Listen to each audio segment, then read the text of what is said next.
Hello and welcome to this episode of Car Hacking. We'll call it Car Hacking 101.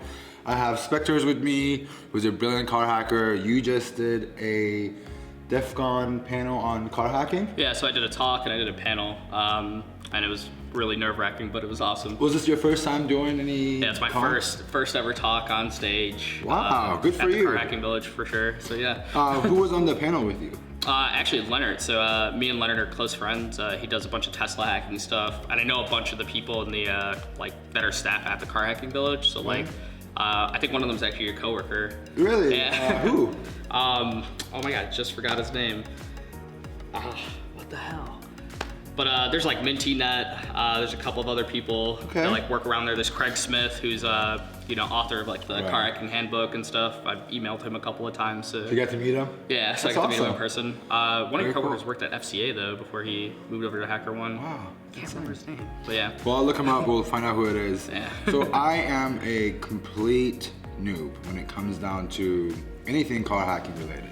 Yeah. I've always seen these really cool, sick videos of people hacking cars, Teslas and whatever. I've been following you for a while. We've been talking, and I want to get into it, and I have no clue what to do. So it's actually it's pretty straightforward, right? So it just requires a little bit of hardware knowledge and then a little bit of TX/RX knowledge, right? Okay. So understanding how messages are transferred between two devices, via some hardware means, and understanding what a baud rate is, and which is pretty much speed of messages that are going through.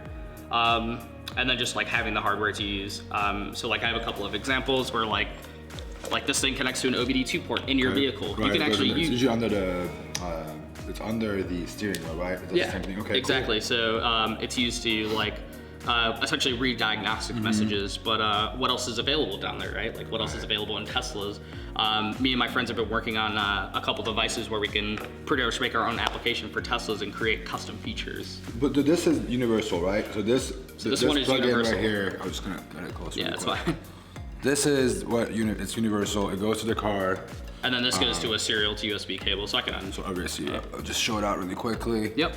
Cool. And then there's a USB and another port right there, right? Yep. And that goes straight to my computer, and then we're able to plug it up to the car port that essentially looks like this at the bottom, right?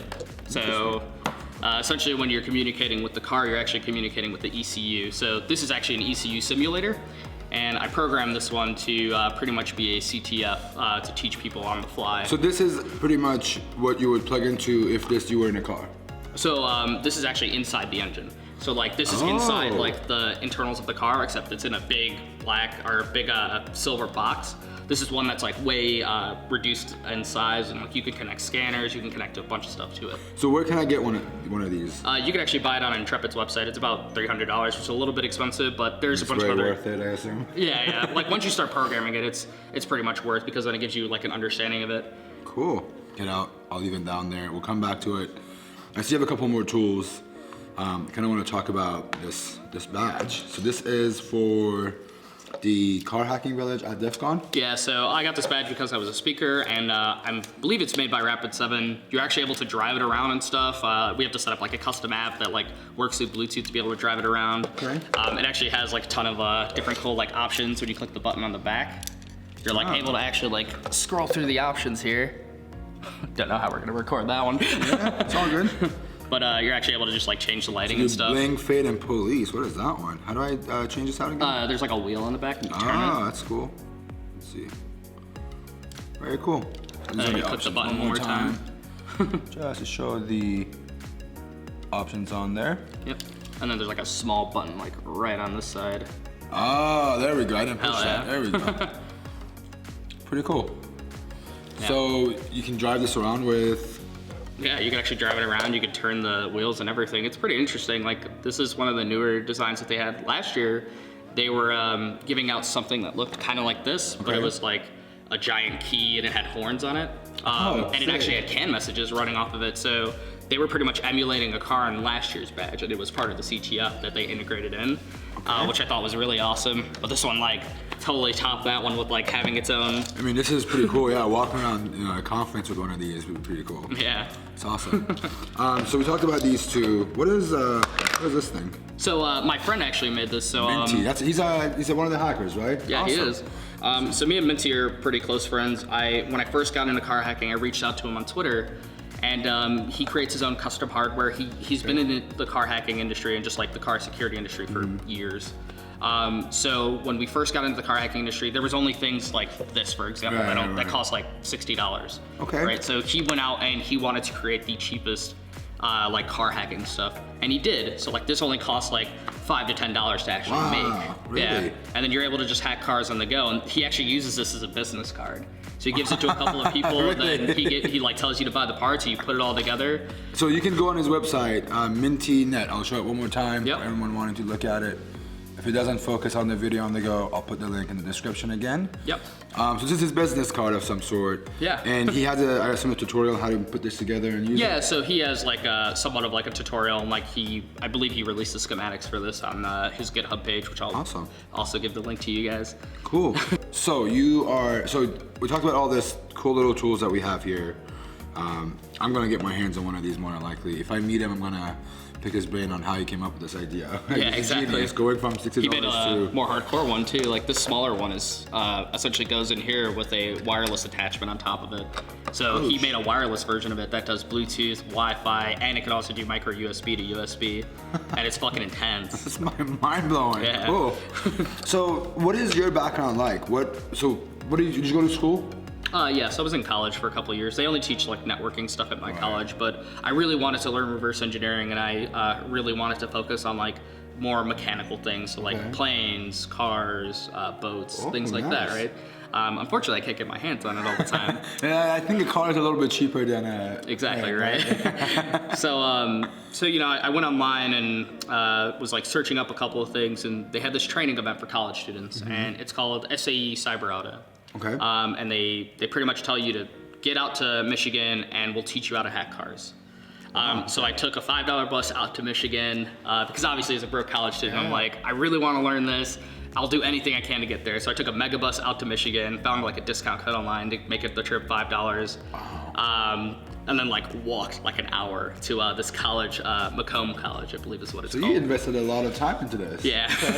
And then you you spend a whole week on this site just hacking cars with professionals. They give you the whole like 20 yards of training and stuff. So they teach you like CAN message structure. They teach you infotainment system hacking. They give you like all the basics you need to start. And then they give you some tools for free, which was awesome. Wow. So like Intrepid was there, for example, and they were sponsoring part of the event. So after that, I went home and, BugCrowd eventually pops up and, I jump on their platform and I'm like, yo, I really want to do this. Like, sign me up. I went to Car Hacking Village, like the week before, and they handed me a car and they were like, we're looking for car hackers. And I placed like top 4 in the competition alone, which I was like surprised about. I was like, oh my God. By the way? Yeah, I got to apply all my skills at like my first This is just going from this training, completely from this training to DEF CON, placing 4th, and this is where everything takes off. Pretty much. So I've only been doing it for a year, and I'm like considered an expert now, which I don't consider myself an expert, but like people have told me like, you're pretty much an expert in this field. So this is why we're doing this. Yeah, right. So for me, here's what I want to understand. Like, I'm sure there's a lot of people that want to get into this car hacking thing. It's a very it's a very cool topic. Everyone wants to learn about it, right? Yeah. If I want to start tonight and I want to learn how to hack cars, right? What programming languages should I pick up? Let's say I don't have any. I have some. I've gone to college. I'm a college student. I know computer science a little bit. But going to college, you just get the basics. You learn the basics, you learn programming, but you have to do the work to learn the next steps, right? Okay. So for me as a college student who just graduated or who's in college, what do I have to do? What should I learn first, second, and third before I even start going to these classes and courses to learn car hacking? Okay, so there's a couple of tools you can use. For example, the first thing I would do for sure is read Car Hackers Handbook. Okay. We'll put a link down there again. Yeah. So it's free online. The book is actually for free. You go to a website and it has like all the pages and stuff you need for it. Wow. That's how technical is the book? It's not really technical. It starts from beginning and it gets like pretty much gets you to advanced. Yeah. Okay, I gotta go check that out. Okay. Yeah, so pretty much the book like walks you through like going to junkyards and like grabbing ECUs and stuff, like the cheapest way to really do it, cool. right? Yeah. Me and a couple friends in college like went out to a junkyard, grabbed some stuff, and started also hacking on it. Wow. Okay. Yeah, like we pretty much follow like all these guides in the book. The first programming language we had to learn obviously is just Python. Python has Scapy, which is packet crafting stuff that you can use to make CAN messages. And you can actually record CAN messages and then replay them back to the system with Scapy, which is very interesting. So I would definitely recommend Python. So Python would be the go-to language. Yeah, because it's just the easiest. Python. You don't. You can use like Bash scripting, and you can download Can-Utils. Bash would be a fun one, but I don't know if I want to do car hacking in Bash. Exactly right. Anything else with recon or web hacking is Bash all the way, but I don't know if car hacking can handle it. So they have a set of utilities that you can download to pretty much make the process way easier, and then you just need to get a device like any one of these devices that like work for Linux, and you can pretty much start sending your CAN messages to your vehicle. That's awesome. So read the book, learn Python if you don't know it already. Yeah, if you want to do stuff in Bash, you can download the utilities Can-Utils. Okay. And that makes it way more, it's simplified like to the extreme. Okay. What are some of the tools you use? Like, so do I need to worry about any tooling, or like, how do I get started to learn? Like, do I just go follow the book and get these things from the junkyard and follow this instruction? Because the thing that one of my biggest struggle is like, I don't want to use my own car, right? Exactly. I break my car. First of all, my wife's gonna be pissed. She's gonna have to drive around. And two, like, it's my car, right? I don't even know if they're gonna cover under warranty or whatever. Yeah. So the approach would be to go to the junkyard and try and find something similar to that, right? Yeah, so there's two recommendations I have. Like, if you don't want to go to the junkyard, and some people don't have junkyards by them with like cool cars, eBay has like all the parts you need for like $10, $20. You could just order them to your house. It takes like a month or two sometimes, but like you get them, you set it up, and then you get to hack it. And like they teach you how to set up each ECU, they teach you how to like power them on, everything. Wow. Yeah, so one of the cheaper tools is probably going to be the Can-Able. I think the website's Can-Able-IO. Okay. And what does that do? It's just like a cheap CAN message reading tool. So it's like this, but it's a little bit more expensive. It's $35. But you get like premium shipping and handling. You get it in a couple days, and you can start car hacking like immediately with it. Let's plug in one of these and see what we can do if you don't mind. Yeah, I want to see it in action. So here I actually have set up one of my simulators to show you the CAN message structure. Okay. So essentially I would take this cable, right? And I just... So USB in? Yep. Okay. Plug it in, wait for that light to come on. I take so this is USB to serial. And then I take my, oh my God, my USB serial to OBD2 cable, and I plug it into this one, and then can I get my SIM reader, or my, this one? Yep, OBD2 SIM. So essentially, let's pretend this is the car. I essentially take my OBD2 connector that I plugged into my serial cable here, and I plug it into the car. Now this will actively be sending CAN messages on this, right? So once I go here, we have a couple CAN messages. So this is something I programmed to like make it a little bit more simplified. And if we actually go through, we can see which each CAN message is controlling. So most of the time you'll see byte fields, right? So if we go to our, let me get back to this. So we have a couple of bytes here, right? And then we have an R by D. Every R by D is like a different sensor on a vehicle. Okay. And when we actually go down to see which each byte is controlling, we have an R by D that's saying this sensor controls engine coolant temperature and engine oil temperature. And this is what the the UI in the car, the dashboard shows, I assume, like with the temperatures and stuff.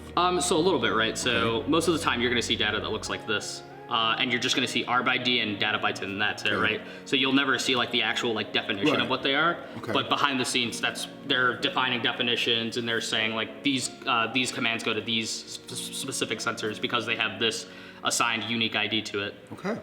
So like 120, if I go and I change the value of R by D 120, which is engine coolant temperature, let's see, first one, okay. ECU message 1, and I pull it over and I change the value. Let's say the engine coolant temperature starts dropping kind of rapidly, right? So now it's 194, and it was at 201. You'll see this byte value start to change down to C2. Okay. So essentially all it's doing is just taking these messages and transferring them back and forth. So let's say I wanted to control the car. So we actually have messages down here that are like engine RPM, vehicle speed, throttle position, pedal position, right? This is where it gets fun. Exactly. This is where you like learn how to like drive around the car. So me and my friends have been working on like a couple of projects where we take Xbox controllers and we plug in these wireless OBD2 dongles, and we connect both of them up and we try to drive the car around. Right, with like a couple of exploits mixed in. Exactly. So you're putting it, moving into a video game, pretty much. Pretty much, right? So we're trying to just like make it as fun as possible. Okay. But here, if we like go in, you know, we're looking at vehicle speed. All we technically have to do is find a way to send these messages to engine RPM and just start throttling it up. And if we come back over here, these messages are going to be constantly sending here. Oh, it's still at 0 somehow. So right now you're changing the engine RPM. Yep. Okay. I'm changing the engine RPM value up, which, let's see if it's programmed properly. And like, let's change vehicle speed too. Yeah. 6, so probably have to change both. Let's see if that worked. Oh no, that's Almost. weird. Okay. It's all good. But yeah, anyways, just from the example above, right? Like we can like try to trick the car into thinking that like, hey, the engine coolant temperature is way too high, and that might start some safety functionality in the vehicle to like shut down the car sometimes. A big thing that you're able to do actually is like set off airbags in a car. That would be Like very my dangerous. first week after learning, I like went into my car, started testing stuff out. I like fuzzed through every possible arbitration ID, and I hit like a safety one, and my airbags went off in my no base. way. Yeah. So I wish we had that on camera. Yeah, right. Cool. But, yeah, so these is like some of the ideas of like how this stuff works. And this is what tool again? so this is actually Vehicle Spy. So you can download the free version. I have a professional version of it, which gives you a little bit more functionality for programming purposes. And, like, How much does it development. cost to get the professional? The professional version is like, I think $100 if you're a student, $1,000 if you're like an actual professional outside of the field. Time to go back to school and get that license. Exactly right. But if we actually like, if you want a tool similar to this that's free, Can-Utils, once again, best tool, pretty much the same data, and it's like all through Bash, which makes it, honestly, it looks like almost exactly the same. Okay. So what's on your wish list of car hacking? Like, what is the ultimate thing you want to hack? Top 3 things you can get your hands on to hack. What is it? so I have a couple of POCs I've been wanting to try with Tesla's API. Okay. And the reason is nobody is exactly sure what's documented in their API. So if we actually go to Tesla's API page. This is official Tesla's. Yep. Okay. So they actually let you authorize like they let you control your specific vehicle through an API. So like one of my boss actually has written some Python code to let people through Twitch control his Tesla. So like they pay money to like roll up the windows and turn the temperature up to like 200 degrees, right? And it's pretty cool. So I was wondering more like, how do these messages actually contact the vehicle and modify those CAN messages I just showed you? Right. So if we actually go to the list of like all the commands we're able to do, like here's like some of the IDs and stuff. So let's go to the commands. You notice there's like door lock, or like unlock door, or like start vehicle or move vehicle. I mean, unlocking and moving it would be pretty crazy. Exactly, or we can stop charging. So like essentially we could like attack this vehicle from like some wireless API, or even worse, if we find out where this, like if we find their server that's authing to it, which we have, this is POC 2, we can track down every Tesla and send any command we want to any Tesla across the board. But this is just an idea, right? You're trying to figure this out right now. This is something that you want to do, or you have already done? We're getting there. So it's like already in the works. Research. Yeah. That's pretty cool. So at this point with in Tesla's case, you don't have to be connected fully with this. With the API, if someone leaks their authorization header, I assume. Yeah, like off token. That's really bad, right? Yep, exactly. Like they're So it goes kind of like web hacking, API hacking all over again, except you're controlling someone's car. Exactly, right? So So Tesla's wish list number 1. What about second? What is the next thing you want to hack? You said something about airplanes? yeah, so I really so there's CAN messages in airplanes. Okay. So it's really straightforward, and I learned actually at DEF CON that the message structure is like slightly different. So it'll start with like a message like 3C0 and then give you X bytes. Okay. And it'll like specify a certain length of bytes. There's no tools made for it yet, so I'm probably gonna go home and make a tool for it. That's like my one thing I need to do. 2, because it sends CAN messages, I can pretty much like if I get access to a plane that has missiles, I can like essentially control the things that control the missiles, and like I could set those up, and I thought that would be awesome to do. Like scary, POC, really scary. POC that one day, or like a drone, right? Right. Like drones have CAD messages that go through them, and there has to be a way to get to those. And I guess like top one now, I found out like SpaceX rockets possibly have CAD messages.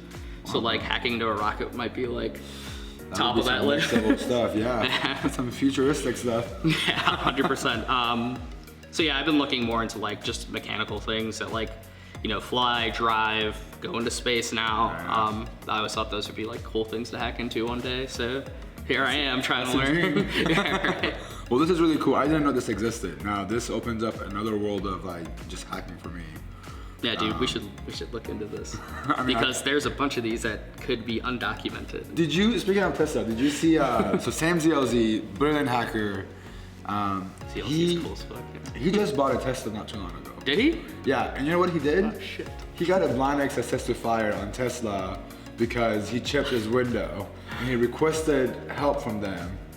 Oh, I heard of this story. Yes, that's funny. He went to go request help. They opened it and the XSS showed, right? Yeah, you have to make friends with him. So he could so do the web portion of all this, and you can talk about the part of physical hacking of the car. Yeah, 100%. Because he's paid for the premium, right? I always say you got to pay for the premium if you want to hack on a company. Exactly. He went all the way through. He bought the premium. Yeah. It was an investment, and he halfway made it almost, right? He made a big chunk of it back. But I figured that was really funny because we were talking about Tesla, and Sam, you know, went ahead and was like, "No, I'm not hacking the car." I actually heard that story from a friend like 2 days ago, and I was like, "Oh, I gotta meet this guy. That sounds legendary. Yeah. That's so funny." He's here. I'll introduce you to him. He's really, really cool. Oh yeah. He's a very humble guy, very nice guy. Yeah. But it's just funny, you know, I didn't know this existed, and the first thing that pops in my mind is Sam's POC. Yeah.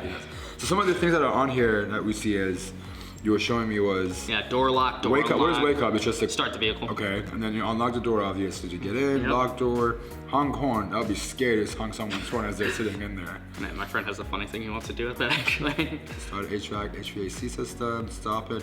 You can pretty much control anything on this car. Yeah, and that's the thing. So like this actually communicates with the gateway on the vehicle and then sends a CAN message to the vehicle. So I'm like, how can I send unauthenticated CAN messages to the vehicle without having a password or anything else, right? Or how can I like get into this car and like steal it potentially? Because this is scary to know that you can just hit this and have it drive. Yeah, exactly, right. This is and really like scary. They have a secure connection and everything. I'm not trying to bash Tesla at all, but like this is one of those things where I'm like, that's really cool, and like this is the future of like how all cars will communicate one day. Because this is like potentially this could be an implementation for vehicle-to-vehicle communication, which is like a whole legendary like type of like there's a bunch of like threat models you could do for it, because you just have a bunch of cars communicating with a couple of servers, right? So what happens if you hack into every car made by this one manufacturer, right? And what can you do? And like there's like corporate espionage, government espionage, that all goes into that. So. Yeah. I mean, the way I look at this is like one eye door would be pretty bad. Right? That's very true. I'm sitting here looking at this list and I'm like, are there any webhooks? Can you SSRF a Tesla car? Because that would be very fun. I don't know if it'd be useful, but it would be fun to find a webhook or something, just because it's an API, right? It would be cool exactly. That's pretty cool. All right. Yep, and then there's... You can also pull battery data, just stats and stuff like that. Yeah, so somebody was saying that they actually changed their car a little bit. So like Tesla had to limit their battery usage, or like their battery capacity, right? Because it was against like some mandated thing. Somebody actually hacked their Tesla, dropped a root shell, and extended it back. So they have like the fullest range that they can get. So there's like a bunch of people really dedicated to doing this stuff. Someone got a root shell on the actual car. Yeah. Wow, that must be. My boss's car is actually 5 years old without like any updates, so apparently it's really easy to do. Okay. So we're gonna test it when we get back home. So you guys could mess with it. Exactly. That's pretty cool. Awesome. Well, hey man, thank you so much for doing this with me. This is really awesome. Thanks. In case you don't know, I'll put Specter's Twitter on on this description of the video. Go follow him. He does some really cool stuff. Yeah, and feel free to ask any questions anytime. I try to be as open as possible with my information. I obviously can't share NDA stuff, but like I will try my best to give you tools and anything you need. So. Thanks again, man. I appreciate it. Yeah. Thanks. Hey, thanks for watching this video. If you like my content, make sure you like and subscribe. I also do Twitch every Sunday where I do a live hacking demo on Yahoo when I talk about recon and bug bounty, and also bring some special guests live on my stream to ask them the same thing about recon and how they approach their targets. Once again, thanks for watching. I'll link all the social media and Twitch and stream links down below, and I'll see you next time.